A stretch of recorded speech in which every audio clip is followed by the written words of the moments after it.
haga el saludo y empezamos. Como ustedes quieran, me parece perfecto, ya estamos en hora, sí, perfecto. Bueno, Bien, yo agradecerle a todos los que han entrado en la sala, darle las buenas tardes en nombre de ANSES y de todo el equipo, y saludarlo, bueno, a Manuel, a Josefina y a Lucas Navarro, por estar acá, y esperemos que todos podamos disfrutar de la charla y todos los enfoques que hace siempre Lucas, que son tan necesarios hoy para estar al día, ¿no? Así que bueno, el moderador va a ser Rodolfo, así que lo dejo en manos de Rodolfo al tema. bien. Muy bien. Gracias, Gracias, Julio. Julio. Gracias, Julio. Eh, Vamos a pasarte la palabra, Manuel, para que en nombre de la Bolsa de Comercio de Córdoba nos hagas una introducción bueno, de la charla que vamos a tener hoy con Lucas, el especialista de la Bolsa, y escucharlos atentamente, agradecerles siempre la presencia que tienen ustedes.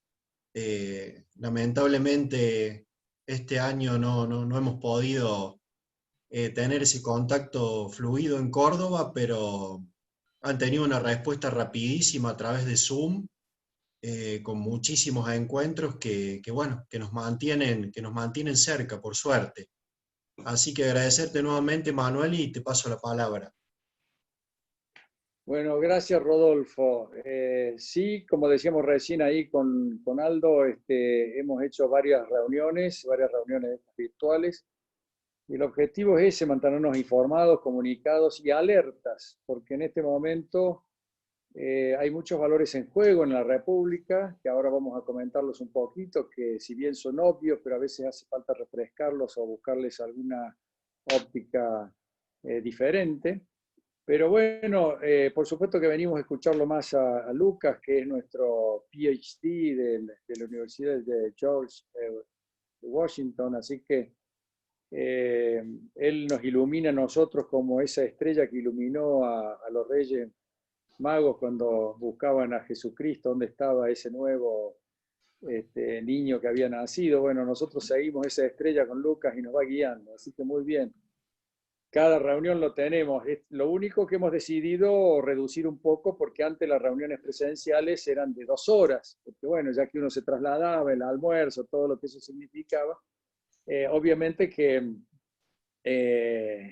empezábamos a las conversaciones y las disertaciones y bueno, eran 2 horas. Ahora hemos decidido que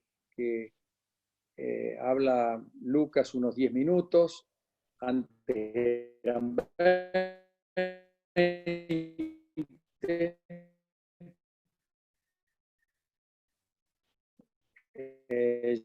Yo antes hablaba 10 para presentar, y después ahora un poquito más de libertad porque no tenemos ese disertante invitado, y creo que es importante que entre nosotros realmente intercambiemos opiniones y nos enriquezcamos con nuestras opiniones y tratemos un poquito de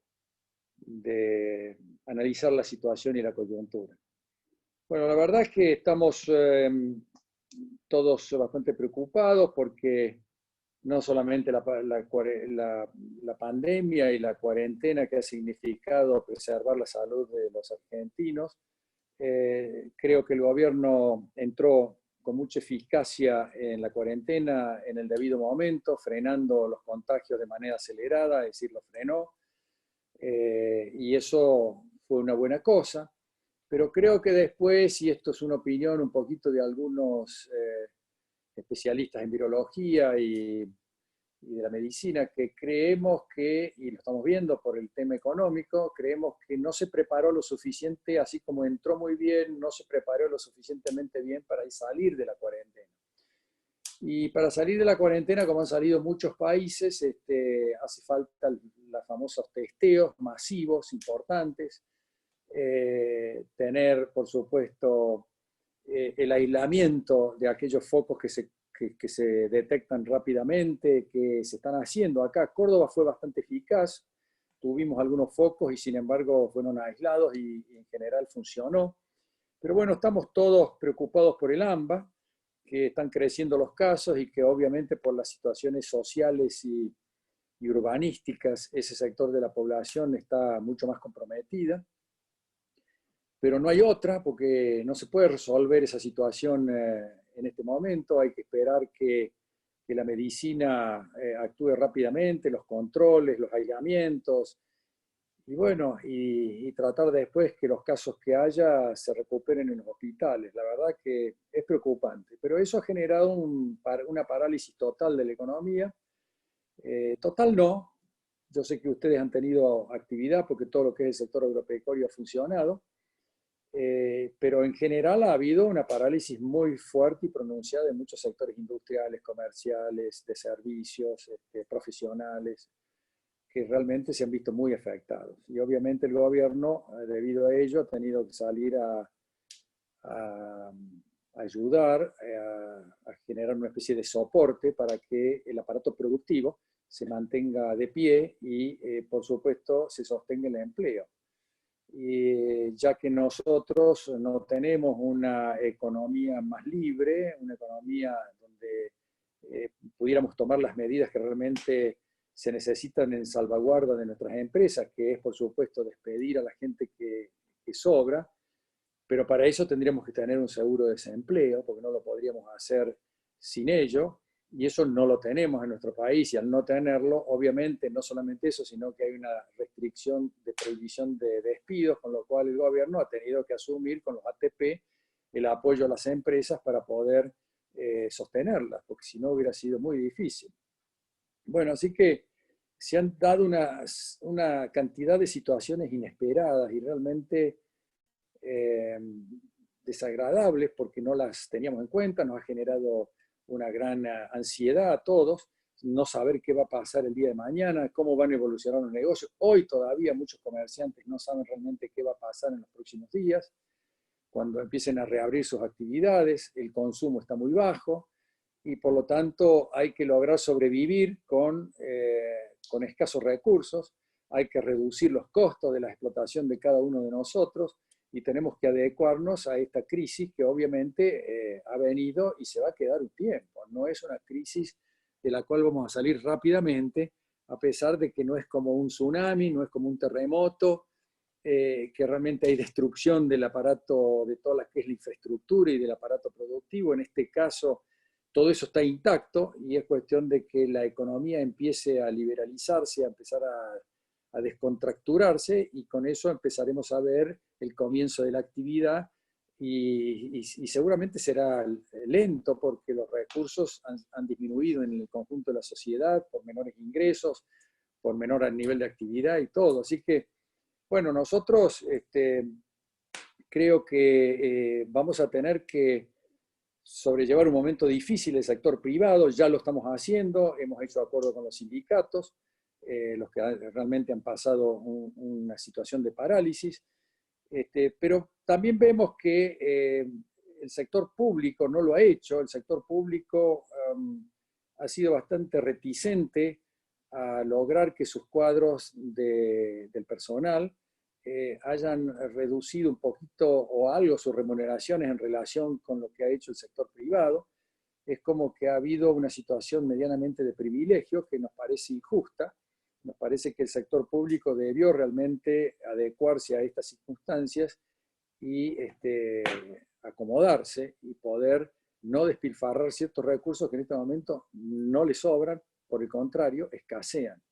Entonces, la disminución de la recaudación, por ejemplo, es notable y eso ha repercutido claramente en el sector público y por lo tanto el sector público debe amoldarse a esas circunstancias. Lamentablemente, no todo el sector público está en la misma circunstancia porque el Estado Nacional tiene el recurso de la emisión de moneda para financiarse, pero los estados provinciales no la tienen, los estados municipales no la tienen, y están teniendo alguna ayuda del Estado Nacional, pero eso también está generando una situación de tensión que no es para nada, digamos, razonable o deseable, porque genera ciertos condicionamientos que políticamente no son justos y creo que deberían evitarse de todo punto de vista. En el caso de Córdoba, que es donde estamos todos nosotros, sabemos que el gobernador Schiaretti, que ha sido un buen administrador en general, independientemente de que alguien pueda considerar que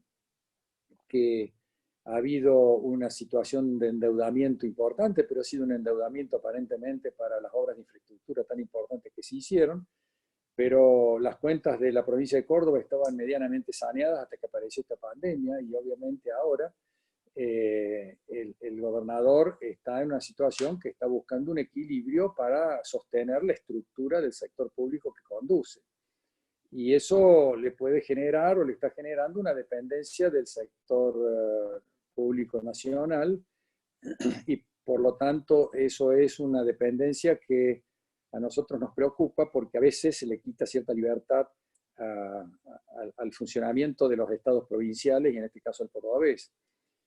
Por otro lado, estamos viendo que la Municipalidad de Córdoba, el intendente Yarlora, está haciendo un trabajo de reestructuración bastante fuerte, bastante importante, meritorio, porque el sindicato de la Municipalidad de Córdoba es un sindicato poderoso, complicado, y que ha sido siempre un obstáculo para tomar algunas medidas de corrección y de ordenamiento cuando ha sido necesario.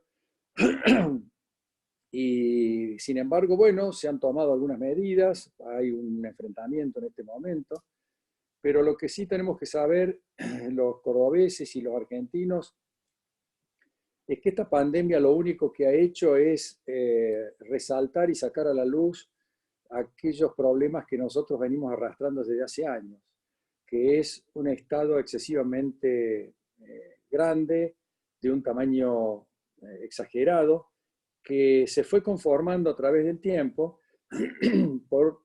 casualmente por las políticas económicas erróneas que generaron durante tantas décadas desconfianza, y por lo tanto generaron insuficiencia de inversión y de crecimiento y de desarrollo en la nación, en el país. Y eso, por lo tanto, generó una masa crítica, una masa importante de gente que debió ser absorbida por el sector público para evitar problemas sociales. Entonces, el Estado argentino ha conformado una dimensión que le genera una fuerte debilidad, una fuerte dependencia de recursos para poder sostenerse. Y por eso es que nosotros, la Argentina no pudo salir a poner en la economía los recursos que pusieron países como Chile, como Brasil, como bueno, otros países, por supuesto los europeos, Estados Unidos. Nosotros solamente hemos podido poner sobre la mesa alrededor del 3,5% del PBI para sostener esta crisis sanitaria. Y eso es muy inferior a, creo, Luca me corregirá, creo que el 12 o 14% que ha puesto Chile. Pero bueno, Chile estaba en una situación de consistencia financiera y monetaria muy superior a Argentina, entonces pudo hacer lo que hizo sin generar un impacto en la economía. Todo eso que nosotros estamos haciendo, a pesar de que ha sido en menor escala, creo que va a tener una repercusión importante en la economía en los próximos meses, cuando la economía se le vaya liberalizando, se vaya flexibilizando, para usar el término más correcto. Obviamente esa expansión monetaria se va a sentir, va a haber una presión sobre los precios, depende cómo actúe el Ministerio de Economía o el Gobierno Nacional, pero si el Gobierno Nacional no toma medidas de restricción para contraer la expansión monetaria que se generó con la pandemia, obviamente vamos a tener una explosión monetaria e inflacionaria que va a generar ciertos trastornos en el mediano plazo. Por ahora eso no aflora, y Luca lo ha explicado bastante bien en las últimas charlas, porque bueno, hay también una gran monetización de los argentinos a atesorar el peso por la situación casualmente de esta pandemia, y también porque bueno, eso está todavía en los bancos que han absorbido parte de esa monetización, y creo que eso se va a ir liberalizando a medida que empiece a correr la flexibilidad, y por lo tanto va a haber un impacto en la inflación, salvo, vuelvo a repetir, que el gobierno tome la decisión, y debería anunciarlo para generar confianza y credibilidad, pero va reñido obviamente con sus convicciones y con sus políticas públicas, por eso es que quizás no lo haga, salvo que anuncie que va a introducir un plan de contracción monetaria, de contracción de los gastos del sector público para realmente contrarrestar esta expansión monetaria que se ha producido. Bueno, estos son los, digamos, el cuadro de situación que uno ve superficialmente como empresario. No soy un economista, pero obviamente que esto nos preocupa a todos porque sabemos los impactos negativos que genera la inflación en la actividad económica, en el desarrollo de nuestras empresas, la falta de crédito que tenemos cuando hay altas tasas de inflación. Un país que tiene inflación es un país que no tiene posibilidades de crecer ni desarrollarse como corresponde, a pesar de los recursos que tenemos. Y a eso se debe el gran atraso y la gran involución que ha tenido Argentina durante tantas décadas, al proceso inflacionario. Un proceso inflacionario que no ha permitido que tengamos un mercado de créditos que alcanza apenas al 14% del PBI, cuando en otros países llega al 80-70% del PBI, con lo cual en Estados Unidos, ¿a quién se le ocurre comprar algo de contado? En Estados Unidos las casas, los automóviles, todo se compra a crédito y eso genera un poder de consumo realmente admirable que estimula el crecimiento y el desarrollo de las economías. Pero para eso, para tener créditos a largo plazo con tasas de interés bajas, hace falta tener estabilidad monetaria. Y para tener estabilidad monetaria, esto lo vinimos diciendo nosotros en la Bolsa durante los últimos años, hace falta realmente controlar el déficit fiscal, reducir la estructura del sector público para que el déficit fiscal no se produzca o por lo menos se reduzca. Y bueno, y eso significa un sacrificio que ninguno de los partidos políticos, salvo Macri, que sí trató de hacerlo, pero que al final, por cuestiones políticas y por otras cuestiones, no resultó como el gobierno hubiera querido. El resto no han puesto realmente una vocación para encontrar una solución a los problemas estructurales que tiene el país, que es el exceso de la dimensión del Estado y el exceso del gasto público y por lo tanto el exceso del déficit fiscal y como consecuencia el exceso de emisión de moneda y de inflación. Entonces, estos son realmente los aspectos que nos tienen a todos aprisionados desde hace ya muchas décadas y que inexorablemente, cuando esto se haya superado, el país se va a encontrar ante este dilema, es decir, ¿cómo freno la inflación? ¿Cómo reduzco el déficit fiscal? ¿Cómo ordeno las cuentas? ¿Cómo doy previsibilidad y confianza a la economía y a la sociedad en su conjunto? Y va a tener que ser por este camino, el camino de la austeridad, del orden en las cuentas públicas, y eso tiene un costo, tiene un sacrificio, y hay que ver si estamos dispuestos a pasarlo. Me parece que, y no es muy largo tampoco, es un momento puntual que se produce una especie de contracción de la economía, no hay forma de frenar un proceso inflacionario expandiendo la economía y expandiendo la cantidad de moneda. Inevitablemente tenemos que ir, no sé si cuántos minutos llevo, José, pero bueno, ya termino. Y realmente esto nosotros lo tenemos claro, creo que la sociedad argentina tiene que empezar a tenerlo claro, así como hemos visto la marcha del otro día. La sociedad está empezando a exigir ciertas conductas de los gobiernos que han quedado claras como mensaje de los últimos gobiernos o de los últimos años y que creo que son valiosas. Son valiosas en que la Argentina no puede sobrevivir a estos déficits, no puede seguir endeudándose indefinidamente y también no puede seguir rompiendo y con el mercado financiero internacional y estando aislado del mundo, tiene que integrarse al mundo, tiene que competir. Todas estas cosas están empezando en la Argentina a quedar bastante claras. No digo en todo el mundo, en toda la sociedad, pero sí en un sector bastante mayoritario, bastante importante, sí lo está teniendo claro. Y eso quizás es como una especie de reaseguro o de garantía de que el país tiene grandes chances de evitar que los desatinos políticos que a veces nos preocupan a todos, como este caso de Vicentín, que realmente ha sido un atropello a la división de poderes, a la institucionalidad del país, al respeto de la Constitución, al respeto del Poder Judicial, que es en el fondo la división de poderes. Creo que estas cosas le hacen un gran daño al país y repliegan la inversión, repliegan la confianza que hay que tener en un país como la Argentina. Y esto me parece que es lo que tenemos que dar vuelta y dejar atrás de una vez por todas en el país.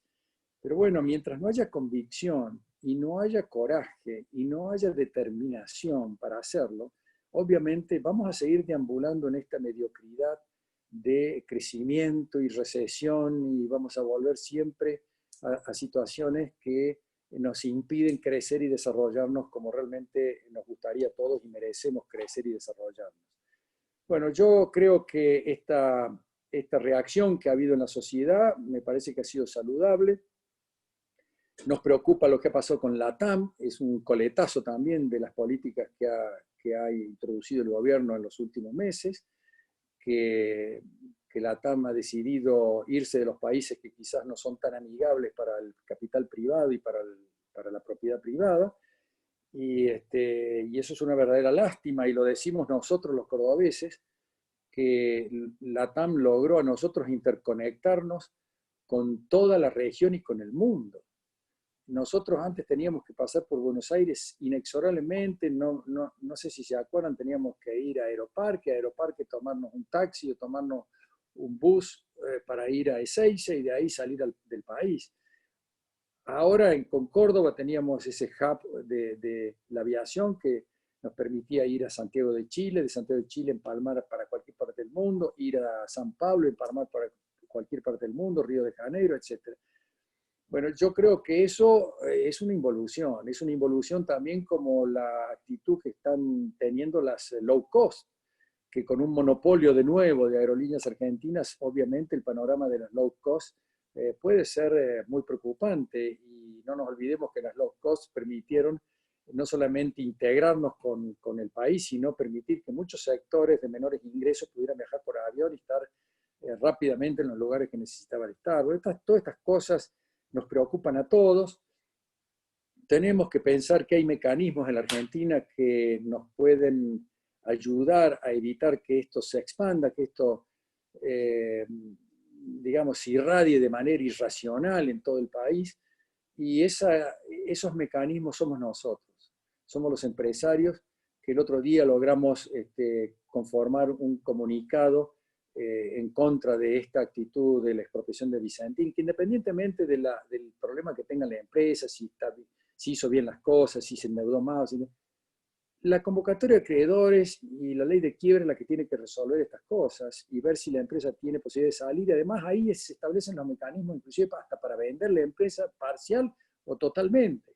Con lo cual, no entendemos por qué el sector público quiere hacerse cargo de esta empresa. Creo que es un avasallamiento a la propiedad privada, y nosotros somos los que tenemos que resistir, y lo hicimos con un comunicado juntando a 88 cámaras empresarias, que creo que fue muy saludable, porque después se contagiaron otras provincias y copiaron exactamente el comunicado que hicimos nosotros. Jujuy lo copió Mendoza, lo acaba de copiar Entre Ríos, lo van a sacar las bolsas de Rosario y de Santa Fe también, así que se está expandiendo una reacción del empresariado. Y el empresariado somos en el fondo los representantes de la sociedad civil, que en el fondo también está ayudándonos a que pongamos ciertos límites y tratemos de que la sensatez y la racionalidad en la Argentina vuelvan, se instalen y nos permitan desarrollar un país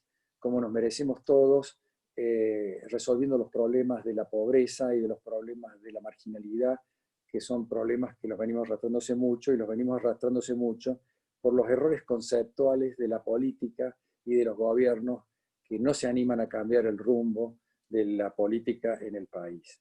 No quiero demorar más tiempo, creo que he estado unos 15 minutos largos, pensé que iba a estar un poquito menos, pero quizás a veces uno se entusiasma con los problemas que vive el país, y ustedes han venido a escucharlo más a Lucas que a mí.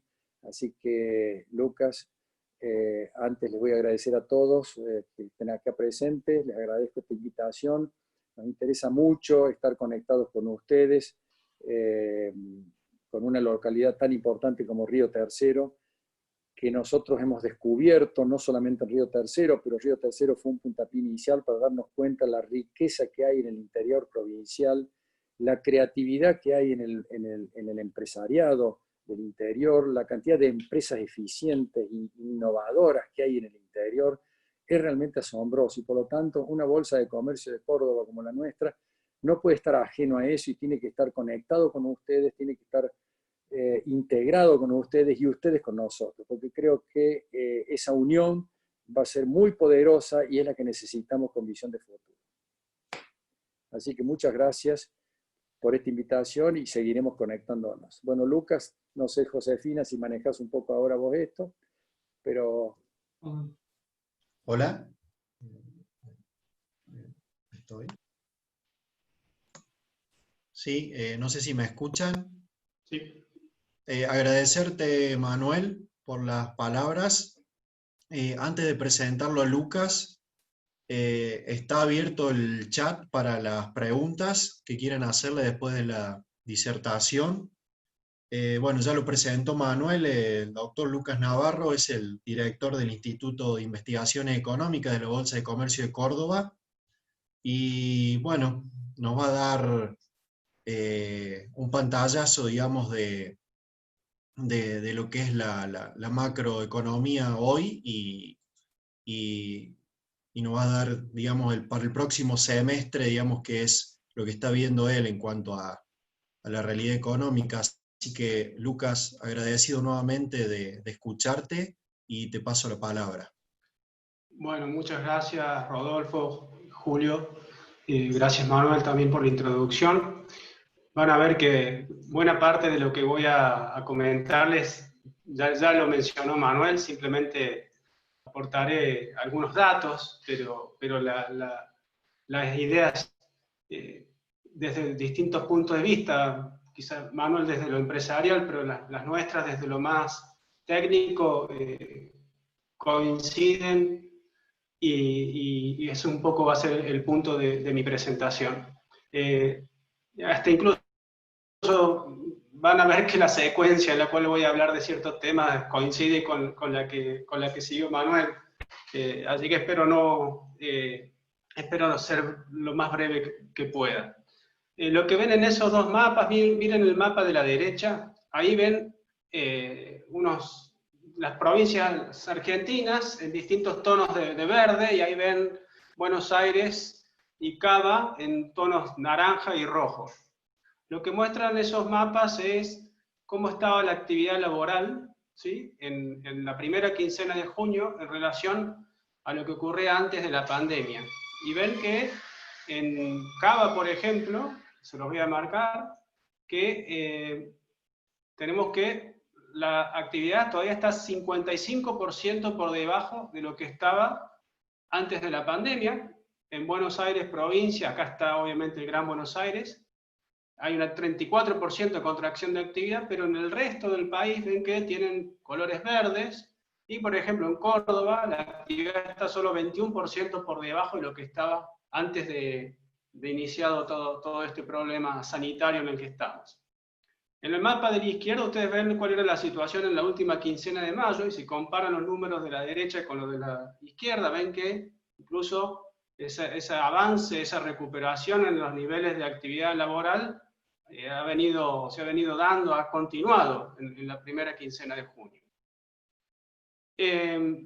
Entonces ven como que la situación es bien distinta en las provincias de lo que pasa en Cava y en Buenos Aires. Esto bien tiene mucho que ver con la reducción en lo que es la tasa de contagios, representada por este indicador RT que aproxima la propagación del virus. Y ven cómo ese valor del RT, bueno, este valor tiene que estar por debajo de 1 para decir que la pandemia está controlada. Nosotros estamos muy lejos de estar debajo de 1, pero noten cómo se redujo cuando comparamos los datos de junio con los de mayo, pero acá hay un datito más que considerar, que noten que en la segunda semana está como pegando un incremento que preocupa y que tiene que ver con estos focos que venimos viendo en estos últimos tiempos. Pero el punto de fondo aquí entonces es que, por un lado estamos viendo que hay una recuperación de facto en la actividad, hay una flexibilización de facto en la actividad, pero al mismo tiempo que ocurre, sobre todo más en el corto plazo, más en los momentos más recientes, un recrudecimiento del problema sanitario que habla, y un poco yendo a lo que comentaba Manuel recién, tiene que ver con baja efectividad de las políticas de confinamiento que no fueron adecuadamente complementadas con otras medidas como el testeo, el rastreo, el aislamiento de casos, entre otras cosas, y que en definitiva nos colocan en una situación de una crisis, digamos, de una situación donde no está controlado el problema sanitario, al mismo tiempo tenemos un problema económico severo, en donde trabajadores, empresas, sufriendo de lleno el impacto de esta depresión económica, y en donde el Estado ha reaccionado con, diría, dos programas principales. Uno, el ingreso familiar de emergencia, por el cual se otorga un beneficio de 10.000 pesos mensuales a casi 9 millones de beneficiarios, y por otro lado el programa ATP de subsidio a las empresas del sector privado, subsidio al salario, que también representa una suma considerable. Pero estos programas tienen un costo, y esto para un Estado que no tiene ahorros, que no tiene acceso al financiamiento internacional, y que a su vez, debido a esta crisis, ve reducidos sus recursos tributarios sensiblemente. En el mes de mayo la recaudación aumentó solo 2% respecto a mayo del año pasado. Imagínense, comparen eso con la inflación entre mayo del año pasado y este año, o sea, es muy, muy malo el resultado. Pero por el lado del gasto, justamente debido a estas medidas que les comentaba, el gasto se expandió mucho, y ven en esa lámina como lo que es el resultado primario del sector público, o sea, la diferencia entre ingresos y gastos se viene deteriorando sensiblemente, y podemos terminar el año en un déficit fiscal de casi 6% del producto, que comparado con el medio punto del producto del déficit del año pasado significa que se va a incrementar en 12 veces el déficit fiscal en este año. Y el problema no termina aquí, el problema tiene que ver con lo que les comentaba antes, de que para financiar ese déficit fiscal para un Estado que no tiene ninguna otra alternativa, lo que ha pasado es que se ha recurrido de una manera, de una magnitud, digamos, inédita a la emisión monetaria. La emisión monetaria para financiar al sector público, lo que va del año, es de más de 1 billón de pesos. 1 billón quiere decir 1 millón de millones de pesos. Es un incremento espectacular en la emisión, y un poco en línea con lo que comentaba Manuel, eso alimenta las expectativas inflacionarias.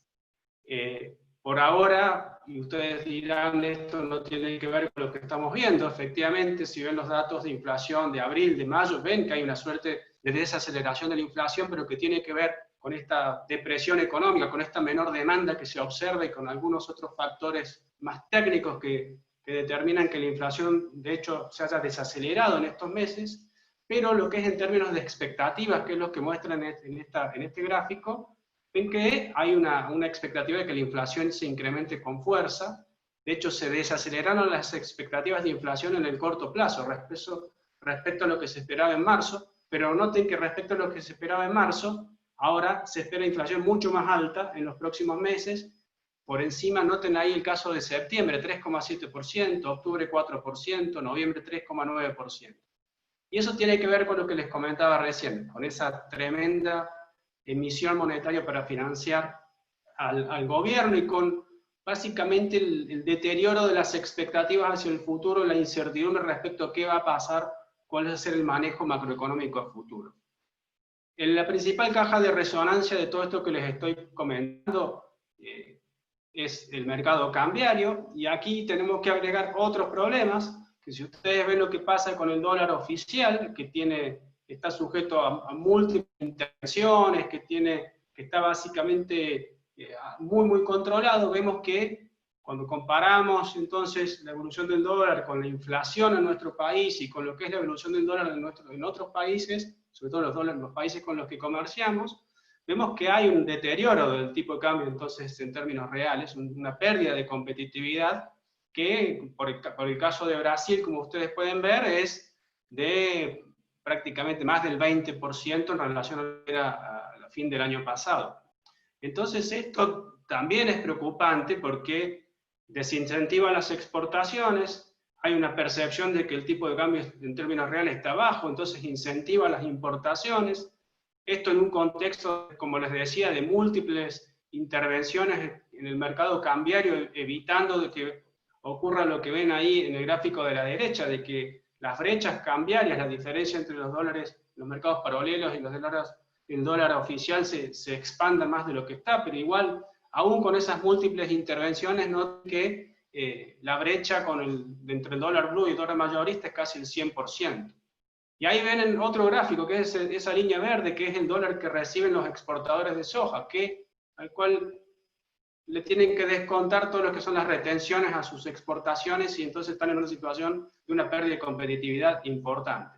Todo esto se ve reflejado en pérdida de reservas, mayor demanda de importaciones, menor oferta de exportaciones, y una pérdida de reservas que en lo que va del año es de prácticamente el 30% de reservas netas, lo cual es preocupante. Y este combo básicamente lo que hace es retrasar la recuperación, prolongar la recesión, y sobre esto les traigo algunos datos de empleo. Datos del mes de abril muestran que la caída del empleo registrado ha sido, en términos mensuales, más de 10 años, que se han perdido en el año 140.000 empleos formales, 18.000 empresas cerraron, más de 1 millón de trabajadores en abril se encontraban suspendidos, y también en línea con lo que les comentaba Manuel recién, en lo que hace el empleo público no ha pasado nada, no hay ningún tipo ni siquiera de un ajuste que acompañe al ajuste que se está haciendo en el sector privado de la economía, algo que marca la heterogeneidad del impacto de esta crisis en distintos sectores de la población. La destrucción de empleo es en todo tipo de empresas, más de 1/3 de esa destrucción de empleos en empresas muy pequeñas, pero empresas de otros tamaños también han sido afectadas. Sectores más afectados en el mes de abril: construcción, transporte, comercio, como los principales. El empleo por cuenta propia también se redujo mucho entre abril y marzo, 320.000 cuentapropistas menos. Y combinando todos estos datos, y lo que también podría haber pasado con el empleo informal, tenemos datos concretos, pero sí estimaciones, podemos deducir que la tasa de desempleo en abril habría alcanzado un pico de 16%. Pues acaban de salir hace una hora los datos de desempleo del primer trimestre, que todavía no dan cuenta del impacto de la crisis, marcan una tasa de desempleo un poco más de 10%, lo cual entonces esto habla de que el mes de abril habrá sido un mes muy, muy difícil para el mercado laboral. La pregunta es qué hacemos en los próximos meses, qué va a pasar.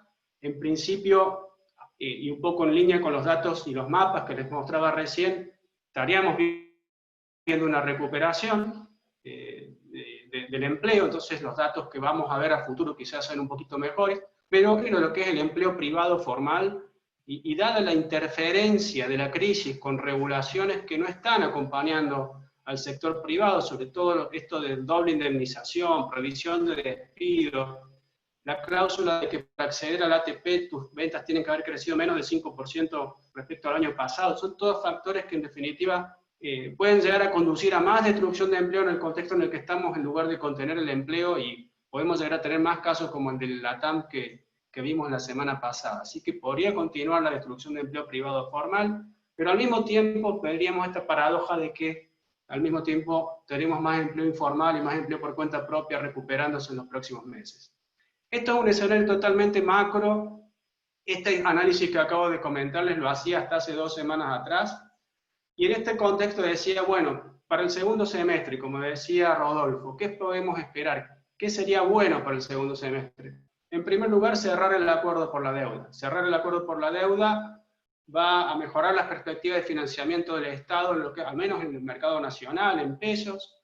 Va a mejorar las perspectivas para las empresas privadas que operan de manera internacional. En definitiva, puede ser una buena señal que descomprimiría el mercado cambiario. Y al mismo tiempo, el acordar con la deuda sería el momento oportuno para, como anticipó incluso el gobierno en algún momento, mostrar un plan macroeconómico consistente que encauce las expectativas, que te diga, bueno, ¿qué vas a hacer con el gasto público? ¿Qué vas a hacer con toda esta expansión monetaria que hemos visto en los últimos meses? De manera un poco de generar mayor confianza.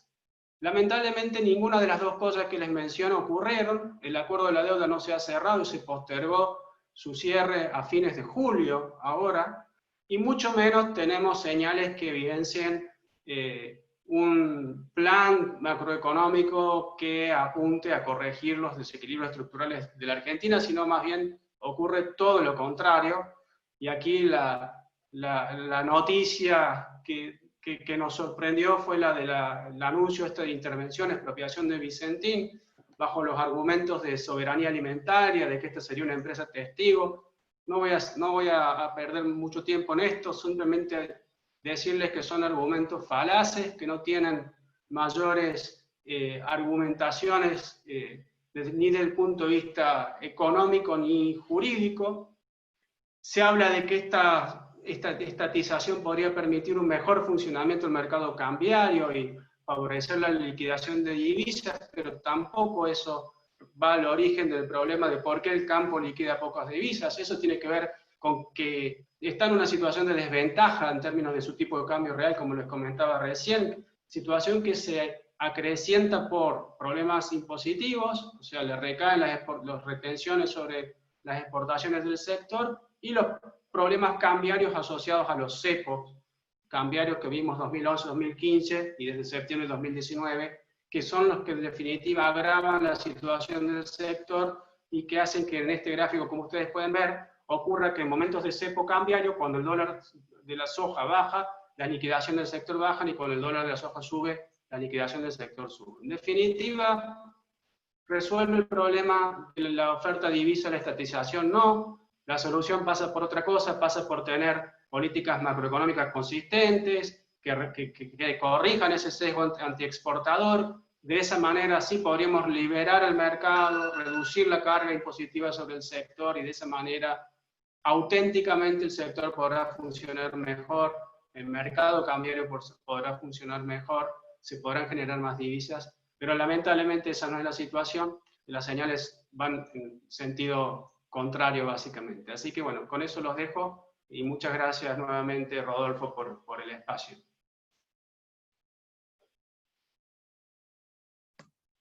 Gracias, Lucas, por la exposición. Bueno, están abiertas las preguntas para los que quieran aprovechar a Lucas para las consultas.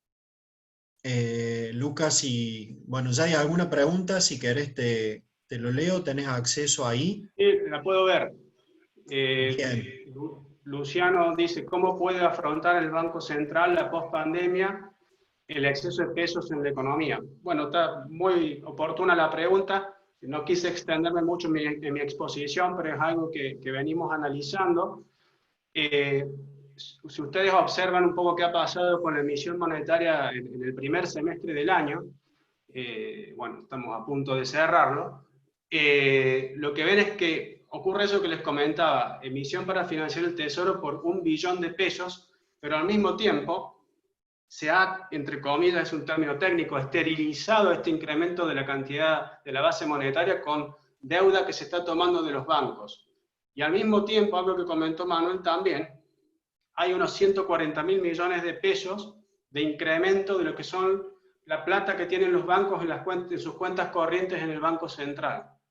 Entonces, eso también es una causa de por qué la inflación no se ha disparado tanto en estos meses, porque cuando uno observa el neto de todas estas operaciones, ves que no se ha inyectado tanta plata en la economía. Pero aquí la pregunta es si podemos seguir en esta tendencia de que, por un lado, el central emite para financiar el Tesoro, y por el otro lado, el central le quita plata a los bancos. Eso tiene un límite. Y el límite es que ya los bancos van a tener que prestar menos al público, al sector privado, si el Estado quiere continuar con esa política. Entonces va a ser difícil afrontar ese exceso de pesos en la economía, y eso hace pensar en muchos de que este incremento de inflación puede ser bastante importante en la segunda parte del año. Gracias, Lucas.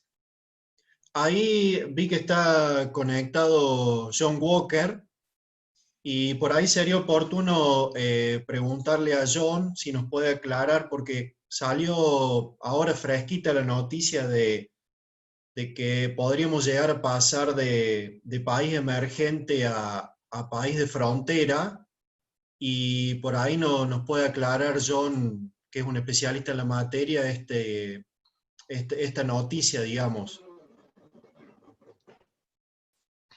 Sí, ¿qué tal? Buenas tardes, Rodolfo. Buenas tardes a Hola todos. ¿Cómo les John, va? bienvenido, un gusto de tenerte acá con nosotros. Gracias, gracias. Igualmente, gracias por la oportunidad que le dan a la bolsa de poder participar en este espacio. Bueno, contestando tu pregunta, Rodolfo, sí, hoy martes se definía por parte del banco Morgan Stanley, que es el que elabora el índice de mercados emergentes, si la Argentina dejaba de ser parte de ese mercado. Algunas aclaraciones para la gente que nos está escuchando. Este es un índice de acciones, no tiene nada que ver con la deuda, es un índice de acciones argentinas que forman parte de este índice que permite, siendo parte de este índice de mercados emergentes, que fondos internacionales, fondos institucionales principalmente, inviertan en acciones argentinas. Entonces, ese índice tiene una composición. En el caso de Argentina, al ser mercado emergente, tenía una participación en los portafolios internacionales que oscilaba entre el 0,5% al 1%, que eso es muchísimo dinero, que podía venir o que estaba en acciones argentinas. Al dejar de ser emergente, que es la noticia que estamos esperando que se confirme, creemos que vamos a dejar de ser emergentes para pasar a ser mercado de frontera, estos portafolios internacionales ya no invierten en acciones de Argentina y pasan a invertir en otros países. Y puede haber un rebalanceo y pasan a invertir los que invierten en mercados de frontera. Para que te des una idea, mercados de frontera en América Latina son países como, no sé, Trinidad y Tobago, Sri Lanka, en Asia, Túnez, Marruecos. Son países obviamente que tienen una calidad institucional mucho más baja, son países con mercados de capitales muy poco desarrollados, mercados muy chicos, de muy poca liquidez, y obviamente es una desventaja para nuestro país, para nuestro mercado de capital, volver a esa categoría que ya estuvimos hasta el año 2009, perdón, desde el 2009 hasta el 2018, fuimos mercado frontera, y bueno, habíamos conseguido a partir del 2018 ser reclasificados emergentes, y así estuvimos hasta, yo calculo estos días, que ya nos van a reclasificar a una categoría más baja, que es este mercado de frontera. Así que definitivamente es una mala noticia para el país, para los mercados de capitales, para el mundo de las inversiones, volver a ese estándar, ¿no? Bueno, gracias Lucas por la participación. John. Ahí hay más preguntas Sí, para Lucas. No sé si tenés acceso ahí, sí, Lucas. sí, la veo. ¿Cuál es la perspectiva de exportaciones y balanza comercial para lo que queda de 2020? Tenemos algunos datos anticipados de AFIP que muestran que el informe de lo que es intercambio comercial argentino lo vamos a tener, entiendo, creo que al final de esta semana. Pero habría un leve incremento en las exportaciones en el mes de mayo en relación a abril. Por el lado de las importaciones, o sea, vienen en caída libre porque la economía viene muy, muy deprimida. Entonces, eso, digamos, un escenario de exportaciones que también caen, pero menos que las importaciones, es lo que nos está permitiendo que por el momento tengamos una balanza comercial superavitaria, que básicamente en los próximos, lo que es la segunda parte del año, diría que no me atrevo a hacer una proyección de qué va a pasar porque hay muchos elementos de incertidumbre. Uno de ellos es la parte del tipo de cambio.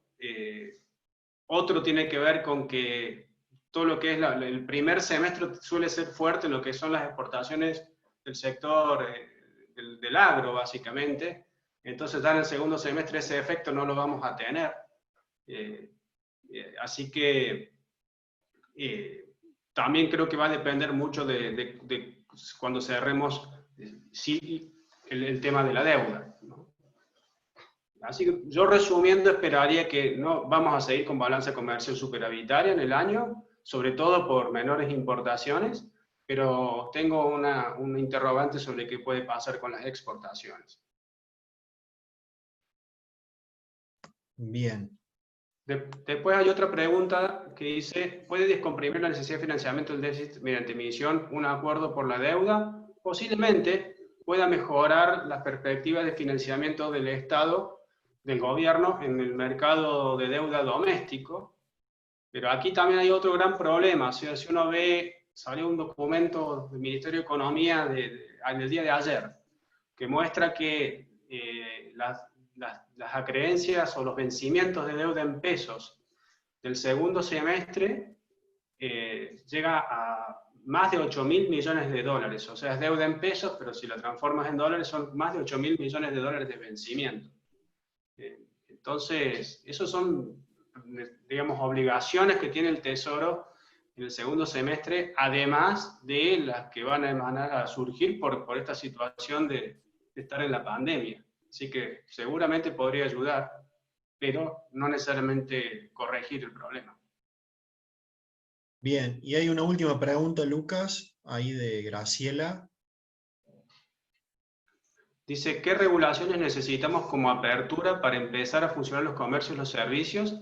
Entiendo que esa pregunta tiene que ver más con la flexibilización de la cuarentena. Justamente comercio y servicios son de los sectores más afectados a nivel mundial por la situación en la que estamos, en donde incluso más allá de las medidas, digamos, impuestas en términos de protocolos para volver a la actividad y demás, aún se ve que la recuperación de la actividad es muy lenta.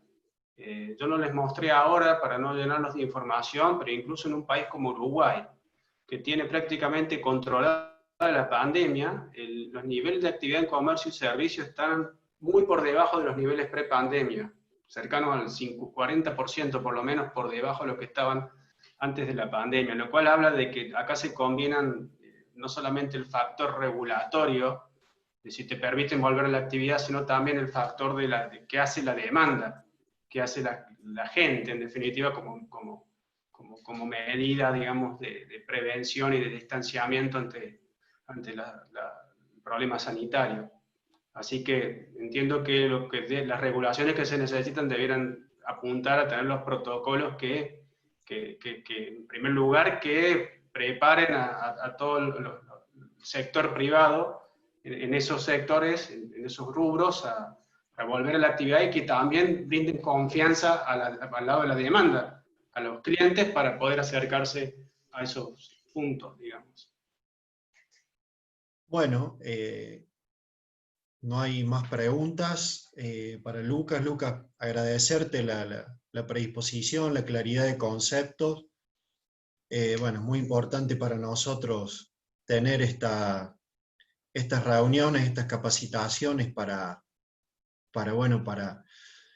poner en foco, digamos, al interior del interior de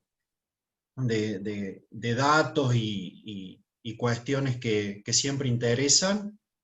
Vamos a pedir a ver si podemos prender las cámaras para hacer una foto y dejar enmarcado el evento. No sé si ahí podemos hacer la fotito. De paso, agradecerles a todos los socios y a todos los integrantes de la Bolsa de Comercio que nos han acompañado.